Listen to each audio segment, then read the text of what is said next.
And so she was wrecked. Like, she was so I'd never seen her more scared. It's like someone had bumped me, and then for a moment someone was nudging me to like shove me down the stairs.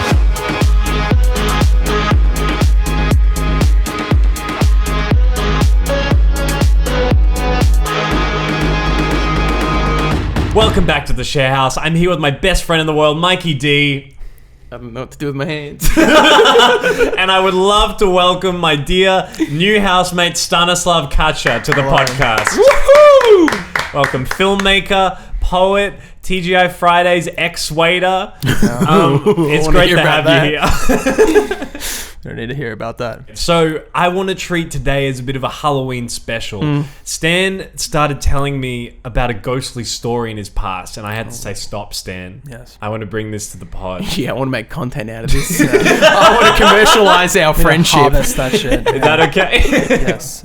It's a long encompassing saga, you could say, that took place in the tenements of Moorabbin. Okay. Oh. So I was living in Geelong for a very long time.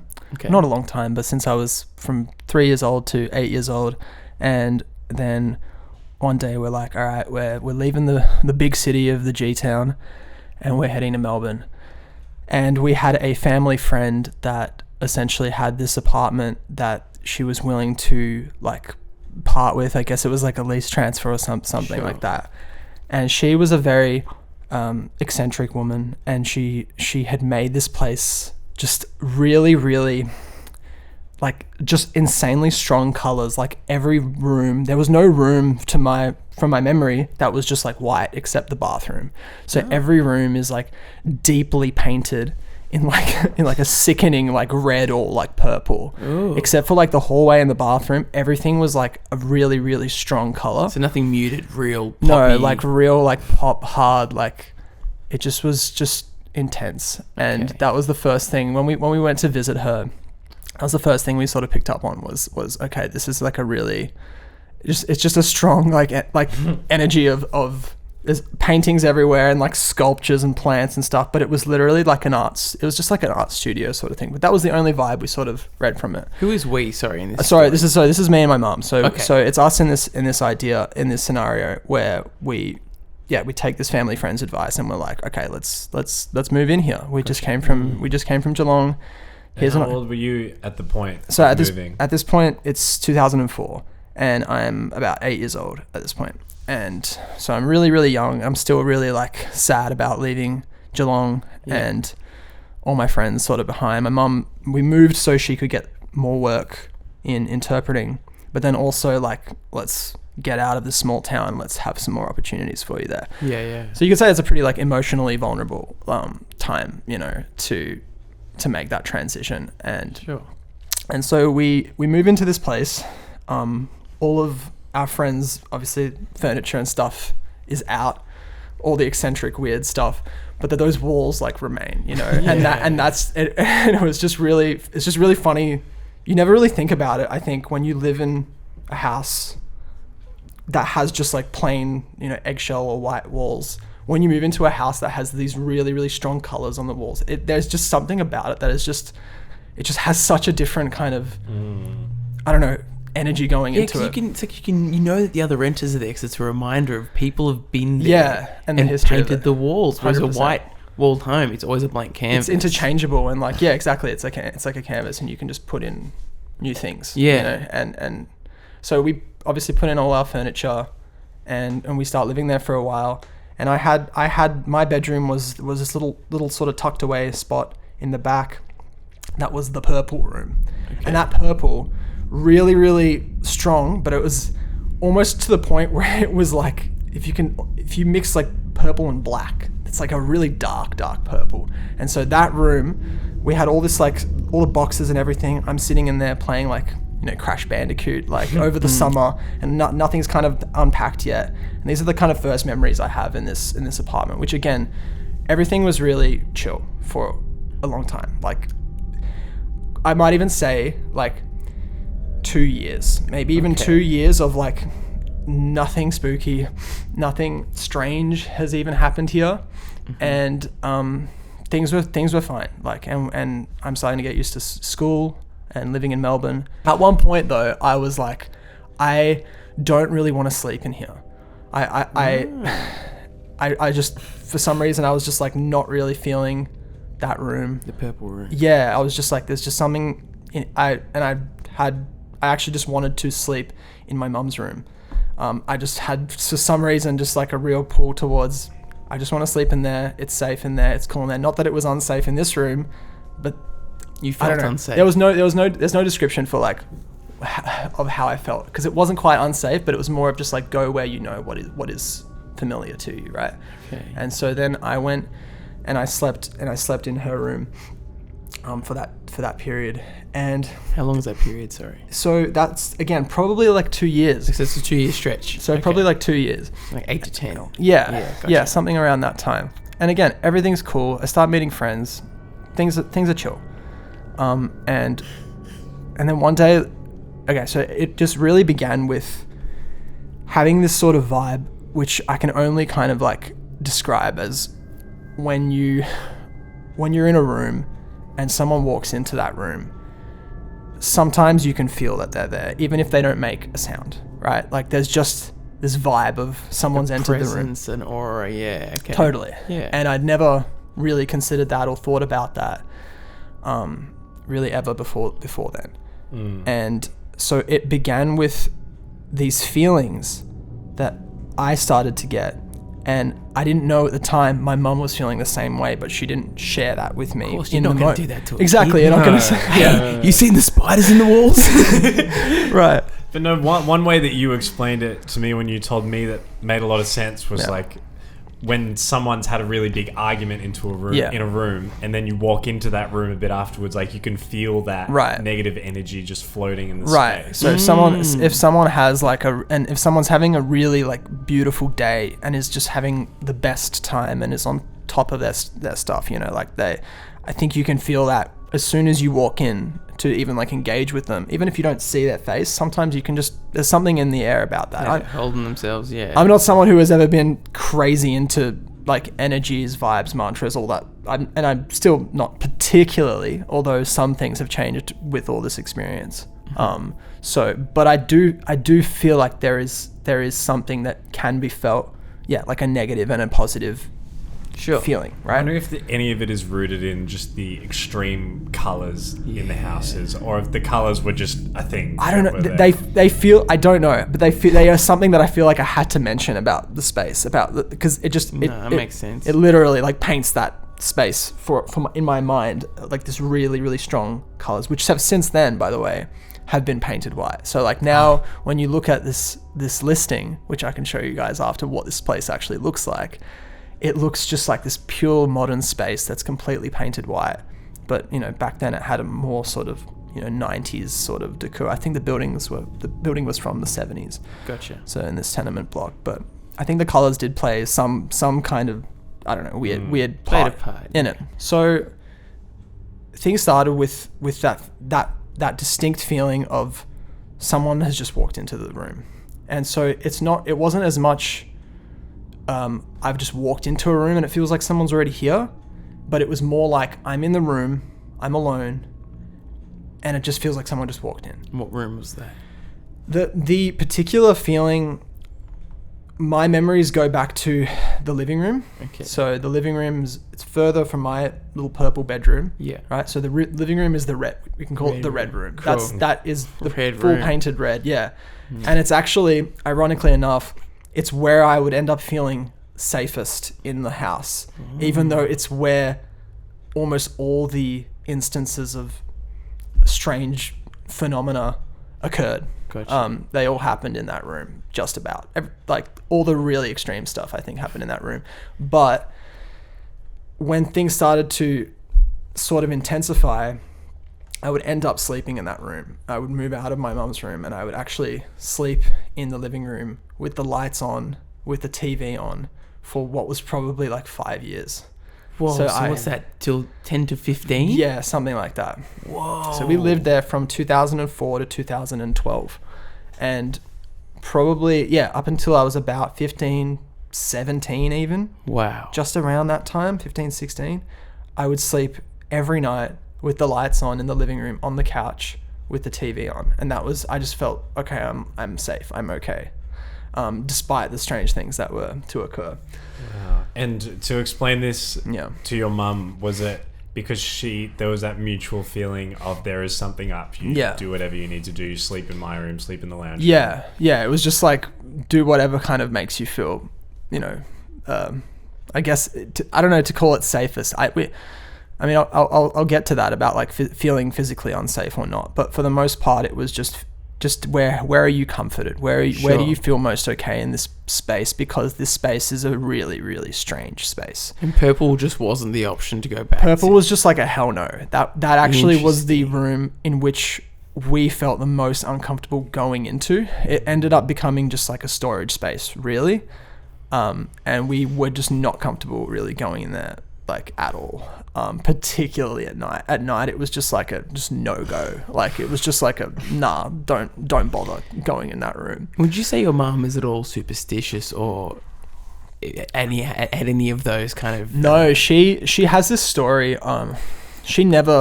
She's very kind of grounded and rational, and she's pretty old school and kind of no BS, like... And so you both come into this new sensations at the same time with the same kind of prior conceptions of the world. That's so interesting. No, You totally. both felt the same thing at the same time. Yeah, and it was like this gradual thing that, again, for 2 years, sort of nothing, right? And then suddenly, okay, now we're picking up on this stuff. And so one day, I genuinely can't remember the first conversation, but it was with my mum and I, and we were in the living room, and one of us said to each other, do you ever feel like someone has just, like, does it feel like someone has just entered the room? Like, does you ever get that feeling, or have you got that feeling before? And again, whichever one of us asked that, I think I might have asked it, and she said, yeah, I've had that feeling a few times here. I've had that feeling. And so this is the sort of opening point of when we start talking about it, and we start being a lot more forthright with it. And of course, she's being like cautious. The whole time she tried to not like, not lead me on, but you know what I mean? Like fill my head with her own like fears, because like she's the adult in the situation and she has to be like really rational about what's happening, Yeah, as soon as a kid's spooked, that's you want to move Oh, out. exactly. And you want to like reassure that kid that, no, this is fine. Like there's nothing to be afraid of. But when we were feeling the exact same things, it just was strange. It was just really, really, really surreal. So that was a feeling that we both started to feel more and more and more, having that we had noticed it. When we would ever have like an argument and things would be a bit tense between us, we would notice it more. There'd be more of this thickness, this like swampy, like just tense energy that you could just like pinprick throughout the house, and the house felt really, really unwelcoming. If I could maybe just to give like my experience with something like that energy. Yeah, go. I remember once I was in a library and this guy just screamed at the cashier, threw the book behind the register, trying to hit the cashier, and then left it. And everyone was in silence, right? And the room felt thick and swampy and intense and agitated. Yeah. And it was heavy. It felt like everything had slowed down. Yeah. Is that? Yeah, it is kind of like that. It's almost like a web. There's just like a real, and I'm sure that's, somewhat a normal feeling to have when things are tense in your household and you don't feel. But there was an extra level of it here that was just really, really strange. And it lent to just such a, again, ominous feeling in the space. Yeah. And that, I think, is how some nights started to feel like that ominous presence. Sometimes you'd have this, again, this is all just this is just the scratching of the surface of these feelings of just like someone's walked into the room. So there'd be times when you feel that and it's almost like a neutral thing. It's almost like, oh, my mate's just walked into the room, but no one's here. And then there's sometimes there'd be like I feel really like uneasy right now. I feel just really uneasy. Something's just like, I just found out news that has made me feel uncomfortable. It would be like that. So you'd be like, you're in the room and then suddenly something just comes over you. And this is for both me and my mum, had this feeling of like, something just doesn't feel right at the moment. And that was there were two feelings there. which will come into play later in this story. This like distinct double-sided nature to this whole thing. Sure. At this point in the timeline, we're around 2005, 2006. By the time we're in 2009, again, it had gotten to a point where that feeling had become a bit more intense, and I started having dreams where I had a reoccurring dream where I'd be in my mum's room, and my mum's going through an old photo album, and I'm watching her do it, and then I hear a scream in the hallway, and then I would leave my mum's room and go into that hallway, and just as I turned the corner to look down the hallway, I would wake up. I had this reoccurring dream, and it was really, really just this awful growing thing that was going on. This was nothing that was like stagnant. It was something that was like over the time, some things were getting like worse. Things were getting just more intense. Yeah. And then one day, my mum gets into, she has a relationship, and the guy comes and they get married and move in. And at one point he is, they're sleeping in the same room, and then at one point he's not sleeping in the same room. He's sleeping in the purple room, because I'm not sleeping in there. I'm in my red room. Right. The lounge. And so he's exiled to the purple room, and then this was our kind of first test, because we had not shared anything with him about what had happened. So this is our first test of being like, she's got to the point of luring people not in, that he's like just to like do a hard test on the purple room. Sign the papers, just to, we need to feed something to the house as a peace offering. Sure. Literally, he had no idea about any of that at all. So obviously we hadn't prefaced it or anything, because again, at this point we're like, this feels real, but also like, how can we prove anything? It is just vibes at this point. It is still just like vibes and some bad dreams and whatever. So just to get clarity here, not to get too delve please. in. Yeah. So he's gone off to the purple room. Yeah. Maybe a squabble's happened and he's been exiled. Yeah, you could say that. Yeah, you could say that. So he's spending some nights there. Got in the doghouse. In the doghouse, yeah, true. And that's where he came out to us and said, I had several moments where I thought someone was at the door of the room, standing there, and I felt that someone was at the door, like just standing, because he would close the door, and then sometimes he would have the door crept up open, and he said at sometimes he thought that someone was standing there, like he visibly thought he saw someone standing there, on a few different occasions. And wait, that's the purple room was at the end of the hallway. That's at the end of the hallway. So and that's where you heard the scream in the dream, right? In the hallway, right. So the scream, again, where I heard it was, so the hallway, if you think when you enter the house, the purple room's kind of at the end of the hallway. Sure. And it's next to my mum's bedroom. And that all coincides with the dream. And it just, there was a lot about that hallway. Again, it's not that long, but in the context of this apartment, it feels kind of long, and being a child, it feels really long. Yeah. Yeah, and spaces feel so much bigger than they were. It just felt like, whoa, it's all the way down there. And particularly when I would go, because I'm living essentially in the living room, the red room. When I have to go to the bathroom, it means I go out this door and go all the way down this hallway, turn a left again, pee, go to the bathroom, wash my hands, leave out, and like leg it, all the way down back to the living room, just to. Yeah. It was just like you didn't want to be in that hallway. You'd want to be there as little as you possibly could. So I swear, both my mum and I, probably more so me, were just as eager as possible to get through there as soon as possible. Yeah. So he reports that he's had these awful experiences with the purple room. Yeah. So he didn't get into much more else than that. Those were his main experiences with this whole thing. And so eventually he would move out. So he went and they separated, and he went off and did his own thing. So those were his only person we put in the purple room. And it's crazy that the only person to sleep in that room had those kind of strange it's like pretty creepy instances, and so instantly as well. Like you didn't stay in there long when you moved in at all. I just didn't. It was a very immediate I just didn't want to. Even though nothing was happening when I was really little, I just didn't want to be in there. It was just something strange about that. Just the dark walls. I don't know. It was just like it was just a turn off. It was just like I don't know. So he was not in there long, and then around 2009 and like 2010, this is where around this period is when things, again, the vibe thing had been there almost since the start, since 2006. But now we started hearing things which was really strange. There'd be moments when essentially in the living room, I would hear breathing in the room with me, and I would have to scurry off like to my mum and like let her, then just, you know, tell her I'm hearing breathing in my room. We're like, okay, let's go quickly, like have a peek over the balcony, make sure no one's down there having a cigarette. Like, what could it be? Who could it be? Where? Rational thinking. We're just trying so hard to just like piece it together and like think of something that could explain that. Yeah. And I don't know, in most instances there was just nothing to really explain what the hell that was. But we would start hearing stuff like that, and there'd just be like odd noises throughout the house.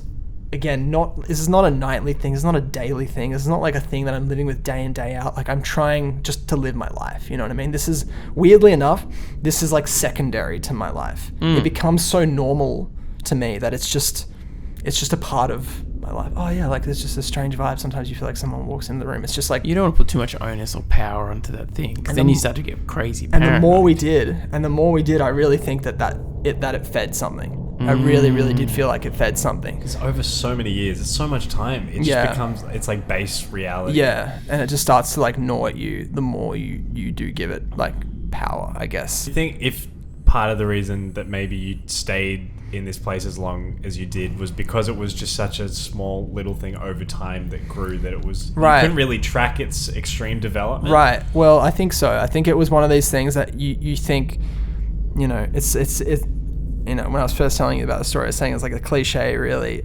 about, you know, in horror movies, it was like, just leave the house. Like, and genuinely with like the stuff that starts happening later, it's like, yeah, just leave the house. But there was a strange feeling of, as you say, it's like an incremental small thing that you can kind of overcome. You can cope with it. You can live with it. It's okay. Yeah. In a weird way. Get used to things. Yeah.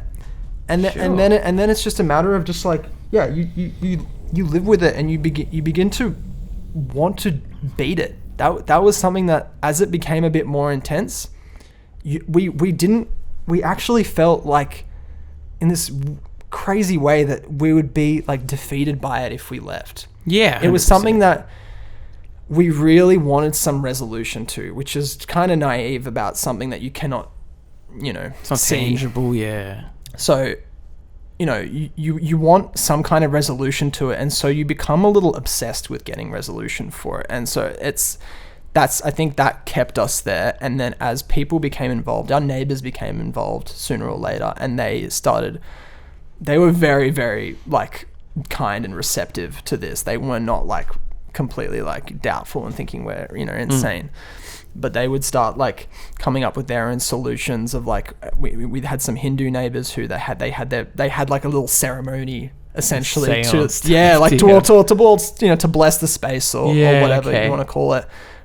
We had Orthodox priest come in, and he drew in like a crucifix in holy water above the doors. He felt that the space was haunted.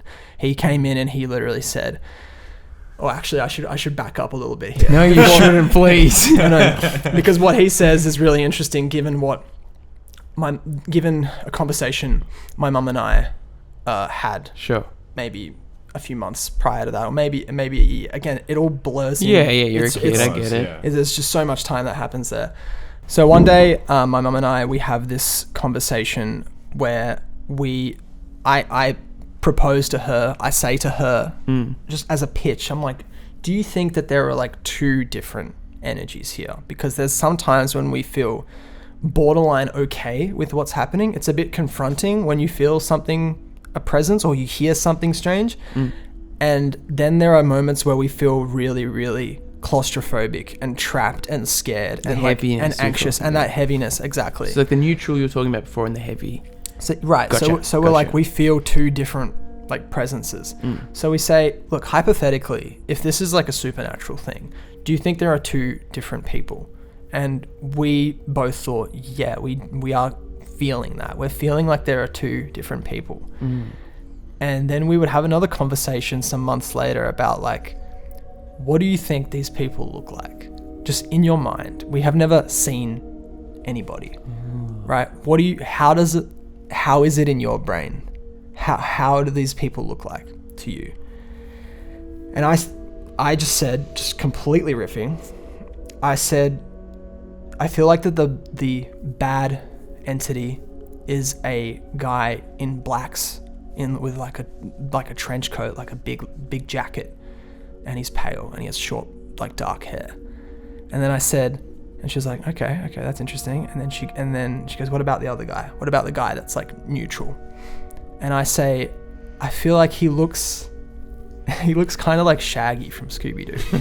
I literally was like, I think he has like that kind of hair, like a blondish brownish hair. He wears a green jumper and he has like brown baggy pants. Very beige kind of human. Yeah, very neutral. Yeah. And she just was like, she was so scared in that moment. She said, it's exactly how the person I see in my brain. That's exactly the person I see. So she didn't completely, she wasn't fully with me on the dark with that guy, but on this guy, she said that's exactly who I saw in my mind. She saw Shaggy. The green shirt and the baggy pants. Yeah. That's who I see.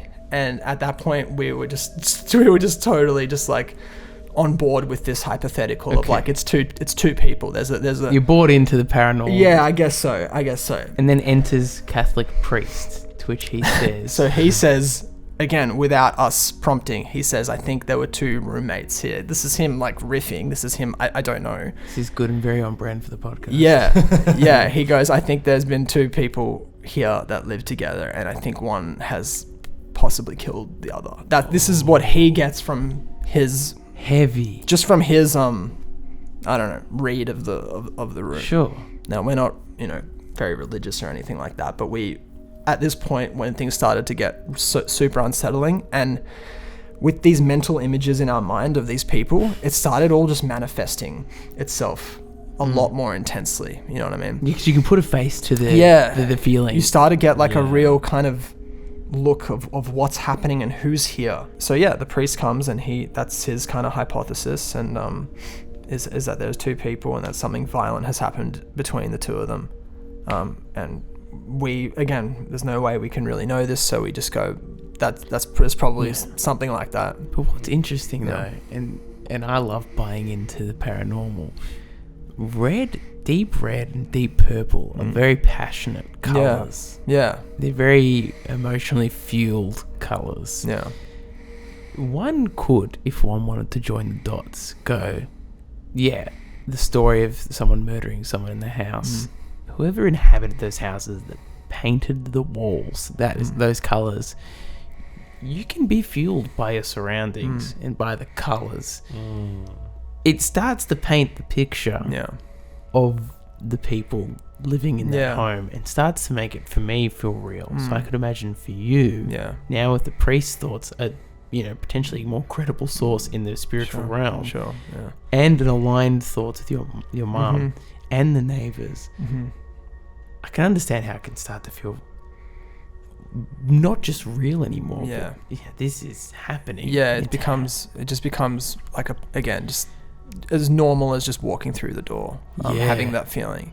Even if the fear never like leaves, it's still something that, again, over like 8 years or something like that, it just becomes second nature. And then it's almost as if it knew whatever it is that we're getting used to it in a way, even though we're trying to like stop it. And again, things just start getting a bit more intense, which was not fun. So there was an instance where my mum was sleeping in the living room, and she felt him playing with her hair. So like her hair started just like flicking her hair, and she pretty much got up like, in a absolute state of like paralyzing fear, because I wasn't home that night and she was watching something on the TV. She fell asleep, and then like she felt like flicking sort of on her hair. You never have a cat or anything? No animals like in the that. house? No, so there's nothing in the house at that point. So things like that would actually, it felt like something was going on just before you go to sleep, there'd be those moments where it was almost like a praying. It was like a praying sense. You know what I mean? I think you're being watched. Yeah. And I felt like that as time went on, and we tried all these little things to try and combat it. And we brought more people into the fold. It felt like the neutral guy, so to speak, was a much weaker presence here, and that this other darker, malevolent sort of presence was a lot more forceful, and felt a lot more present, and it just felt like this, whatever this was, just started to really like weirdly not want us out, but like it just wanted to like eat this fear. There was just this feeling of just like it just wants to just eat up our anxieties and our theories as to what's happening. It just felt like it was thriving off all of this, and that was something that again both my mum and I felt. And you're both there and you both believe it. We're just kind of like getting a bit over this. This is starting to like kind of factor into our mental states. And again, if we're ever in an emotionally vulnerable state, it just felt like, oh, it's prime time. It's like feeding time. It just felt like more stuff would just happen around our emotional vulnerability, that it was becoming like upsetting. The single most disturbing thing that happened for me, this was purely to me, there's something with my mum, but with me it was on a morning where we had an argument. We had like a pretty just terrible morning. I had to go to school. I was running late, and it was just all this just hubbub that was going on. And it was quite early in the morning, and I'm standing in the living room, which again, everything's in the living room, and I'm pulling my jumper over my head, and again, and in this moment, I'm not thinking about it. I'm more thinking about like how frustrated I am with my mum at the moment. Yeah. And like what's happening there in that moment. And as I pull the jumper off, for a split moment, I see a guy standing in the living room, and it's the guy in the black.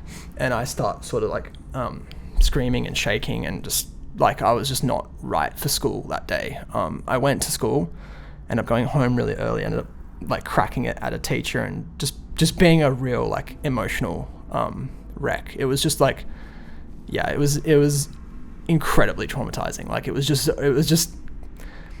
to this day, we had never seen anything except for that. Nothing had moved in the house. You don't have any poltergeist stuff where it's like things are flying around or floating around, or there's nothing like that. And we never saw anything. I just saw that in that instance on that day, I saw this guy just standing by the heater, literally just for this frame, just this tiny slither, but just enough to make me sure that he was there. And that you just can't talk to anybody about something like that, because I went to school and I did try and talk to my friends about that, and even people who love and appreciate me, like how can you react to that? If your friend just comes to school one day, you're there having you're just having a normal day at school, your friend comes and goes, I saw someone in my house today that is probably like this weird presence that's been screwing with me and my family for years. How the hell do you react to that? So I don't think I was emotionally mature enough to sort of understand that. So I was pretty upset by the I wouldn't say apathy of my friends, but like just the way that they couldn't deal with it. I didn't know who the hell to talk to. Actually, like it was just such a scary, strange time for me to not know how to deal with that feeling. Yeah. And you can't tell a teacher, you can't tell who do you can't tell? talk to your mom. Yeah. You know what scares me is you can't talk to your mum because the thing knows that you've just had an argument with your mum. You guys aren't on good terms. Is that not the best time to reveal yourself to somebody when your one connection point in the home is a bit severed at that present moment?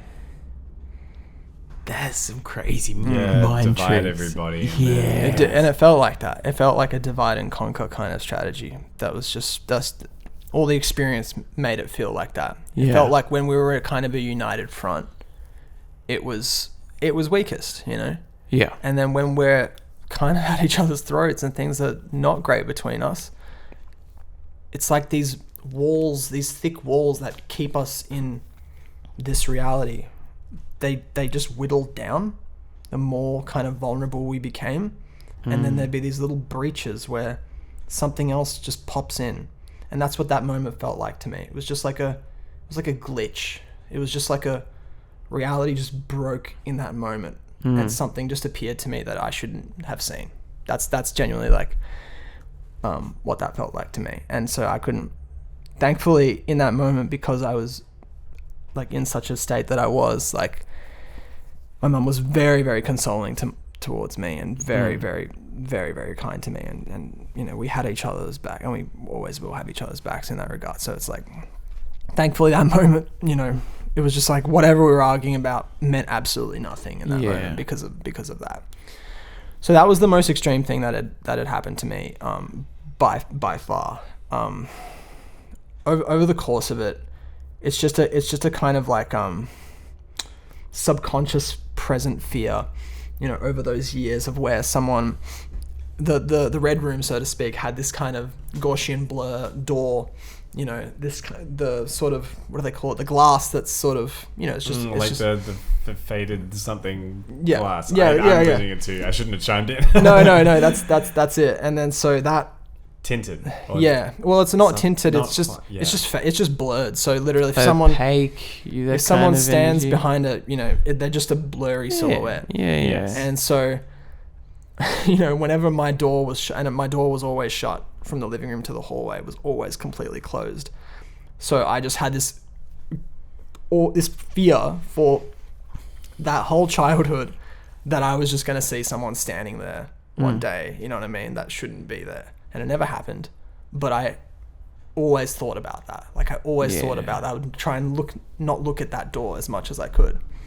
So it was just fascinating to me that the living room was this place where so much of it happened, and yet the TV was there, the heater was there, the big windows there, and it still felt like there was some escape from whatever this was. In the other places of the house, aside from like the kitchen, I guess, you know, you'd have just feelings of like claustrophobia. There was just this immense feeling of just like being trapped. And again, it grew and it grew and it grew and it grew. But the living room was just like this little place of solace for me. I don't know, and I can't explain that, considering that it happened. I am big on the Catholic priest's thoughts of the murder. Yeah. And if I were to paint the picture further into the past of what happened, I imagine the house to be dominated by black clothes human, right? Yeah. And maybe black clothes human had a studio and another, like, the purple room, and maybe your mum's room, right? Maybe that was their spaces. And the space for the shaggy, beige, calm, neutral figure, they occupied the living room. Maybe the living room wasn't how it used to be back in the day. Maybe it'd been changed. And maybe that was their calming space. But then maybe one day the black figure murdered beige figure in the living room. So that's why there's a conflicting energies in that space, right? It's a calming area, but it's also been tainted, which makes sense in my head. And that's the thing. We had to just, you know, run home with these kind of theories. You can go to sleep. You can never go to sleep. Literally, it was just trying to make some sense of what's happening to us, and not just like that. It's just this completely random occurrence that's happening right here and now in the universe that just makes zero sense. We're like, okay, maybe this is what it is. Maybe this is what it is. Maybe this is what they meant to each other. Maybe they were this. Trying to decipher and piece everything together was such a huge part of the psyche of living there, you know, of just trying to make sense of it. And again, that's what kept us there, wanting answers. Did you ever ask the person that you got the home from if they'd experienced anything? Experienced, yeah, we did, and she said she'd never had any negative experience. She lived there alone as well, and she never had any experiences. Do you know how long her tenancy was there? I think she was there for like 10 years. Oh, wow. I think she was there for actually quite a long time. Interesting. My mum tried in a really respectful way to be like, hey, like, we've had some interesting times here. Like, did you ever have anything like that? And she was like, no, everything's been pretty sweet. Wow. And I believe that. I really do believe that, because again, there was that period where there was nothing, and then suddenly something started to grow. Yeah. The scariest part about the story for me is that at the most disturbing point for you, when you saw the jacket man, it came to you in a moment where your mind wouldn't have been on it at all, because anyone can lie awake at night and convince themselves there's a pair of eyes in the corner of the room. But like at a point where you're not thinking about it at all, and for it to appear in front of you is just the scariest thing to me. Yeah, it's an incredible element of surprise. Totally, just like not a factor in my mind. Which encourages my believability of it too, because if I'm not thinking scary thoughts, I'm going about my day like it doesn't exist. And then it's gone. 100%. And again, when it becomes that normal, there are genuinely times when we just wouldn't think about it. There'd be other things are happening in our lives. There's plenty of things that are going on, at the time. So it's something that you kind of want to put on the back pedal, to some degree. There was one dream I had, that was the one that sticks in my mind really, really intensely as well. That was me in the apartment, and it's nighttime, but it's like bright nighttime. It's like not like completely dark. It's this really hard to describe half night day situation where it's black outside, but the moon is so bright that it's just completely lighting up the home. You can see all around you, but the moon is what's lighting it up.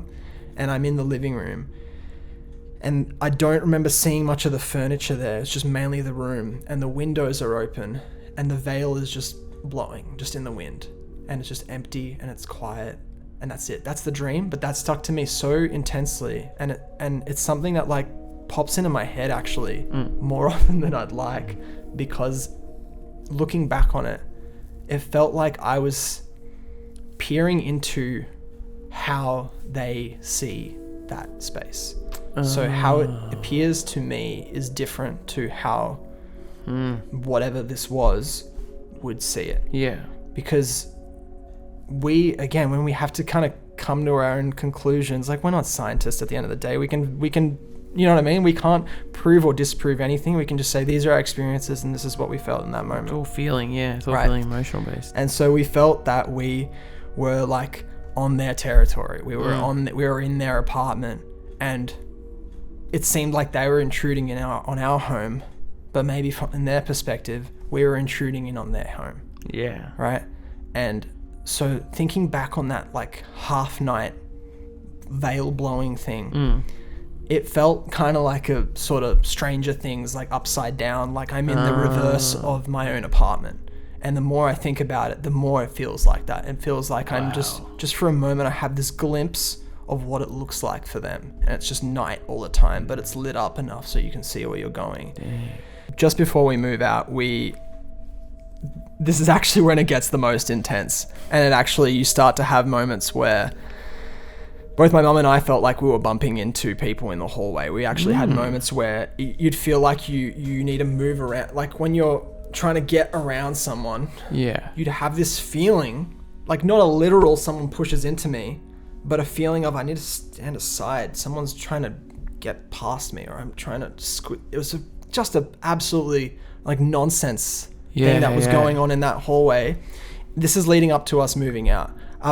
We are packing all our stuff, and we actually moved to a place pretty much across the road, pretty much almost exactly across the road, but it was in a more modern sort of apartment space, and it was in a much more like, it just seemed like there'd be somewhere, this is too new for anything strange to happen, right? Yeah, because was that like a factor in moving? We need to get away from these things? It was one of these things of like, I think it's time for a change. It wasn't like this is too intense that we absolutely need to leave, because again, we wanted that resolution. We really, really did. But it was like, I think it's like time for us to move on. And there's a nice place right here. Let's try that. We've been here, since 2004. It's now 2012. Yeah. And so we are packing all of our stuff. We're having more of these instances where, again, it just feels like someone's just behind you, just behind your shoulder. My mom's washing the dishes. She thinks that, again, someone's standing behind her.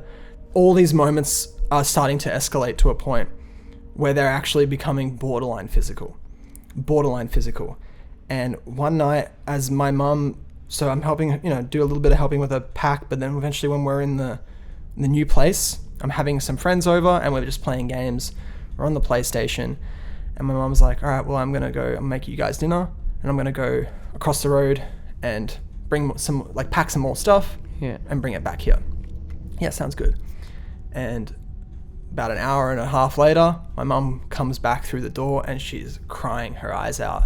And I just suddenly, like, didn't, it's just this awkward moment with my friends where I'm just like, what's happened? Mum, compose yourself. My and friends I was just like what's going on? And she wouldn't explicitly say in front of them. Oh. But then she said to me, I felt like I was going to get pushed down the stairs.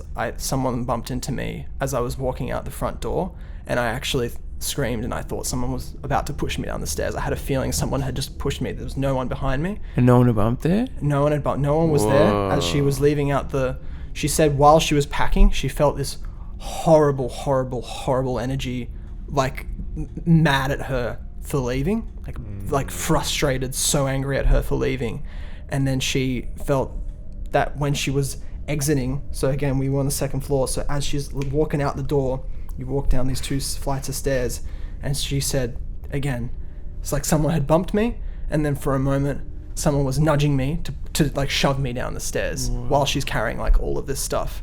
And so she was wrecked. Like she was so I'd never seen her more scared as I had in that moment. And that was the last sort of, gunshot from that address was that instance. And then we moved, and then that was it. And to this day, there has not been really any resolution. There were periods even after it got intense, where you'd have 2 months of nothing. Yeah. And then something would happen again. And then you'd have 1 month of nothing. And then something would happen again. What about the new house? Nothing? Nothing happened at the new place. Ever again? And nothing ever happened. I was going to say, don't carry that to our new home. Nothing. That'd be good. I got you. Nothing. No, it's been so long ago now. It's been 10, 11 years now. We were actually really worried that something could like carry. You never know with these things. Yeah. Something could carry over. I've seen the movies, yeah. We felt that it was confined to that space. There was just one instance ever, where on the way to school, I would sit in the front seat of the car, and I had a feeling that someone was in the back seat of the car. But again, when you have this psyche, when you're living with this shit, like you just don't know how much of where's your rationality, where's your brain at? And again, I can't attribute that to like, I'm taking this with me, because you do take, again, I lean more into the vibes thing now and the energy thing now, because I feel like when you go through something as terrifying as that, you can take it with you, so to speak. But it doesn't mean you're going to take this, whatever you want to call it, experience, haunting, supernatural element. It doesn't mean you take that with you, but you take experience, and you take a bit of fear, and you take a bit of, I don't know what it is, but it's I think it's an open-mindedness to some kind of other side that I'd never really had or experienced before. And I think that has also helped my mom. Like, again, she's still super, super rational. She's still super, like, grounded. But since that experience, she is kind of the belief of, like, cool, anything could happen on this world. Like, I went through, nearly a decade of that with my son and with my ex-husband and with all my family and my friends. And we were, again, it's just this wild run. It's just this wild run that has now such a strange place in my memory as well. Yeah. Because I was telling Joel, like, I have so many good memories there, despite how I paint it. Like, it is such a childhood dream for me. Like, it's just these beautiful memories of, like, laughing and just having the sweetest times, just, like, playing games and having late nights and my mum making us pancakes and just, like, beautiful, beautiful memories. So that when I think back on this place, it's like the split of the good and the bad person. It's like there is the real bad, and then there is this neutral good that I can still appreciate, and I can still, like, see the beauty in it, weirdly enough. Yeah. But the memory remains, and that's something that both my mom and I just go into the rest of our lives going, we don't have a resolution to that, but we have to make our own resolution to that. And there's a weird power in that. there's a weird sort of gift in that experience, being so close to something that is like, I can only say is like, it's not a part of all this around us. It could have been once, but like, we were not mystical, whatever people, spiritual people before that. But since then, I'm definitely like of the belief that there is like a veil between our world and whatever that is over there. Not even saying that's an afterlife or that's a whatever. It's just something out there. There is just something. There's another room. We're in one room and there's another room in the house. There might be more rooms in the house, but there's just these moments where bits of light just peek through and they hit our space. And I don't know if, as you were saying before, Mike, like about people being more attuned to it. I think that some people just genuinely could be more susceptible to it than others. I don't know. And I'm not saying that even that like my mom and I are like that. But it felt like we opened ourselves to the idea pretty quickly. As soon as we established we're both feeling that someone's in the... Yeah. And we've lived just me and her, our lives for our whole lives. So it's just like...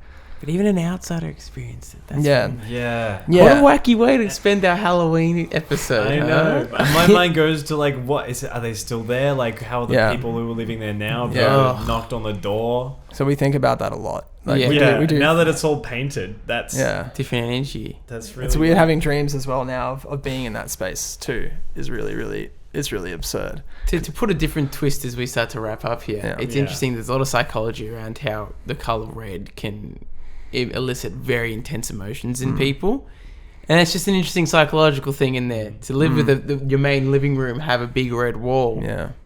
Interesting. Yeah, 4 walls are red, just surrounded. I'd be hungry all the time. I'd be angry. Thank you for sharing. Yeah, really appreciate that.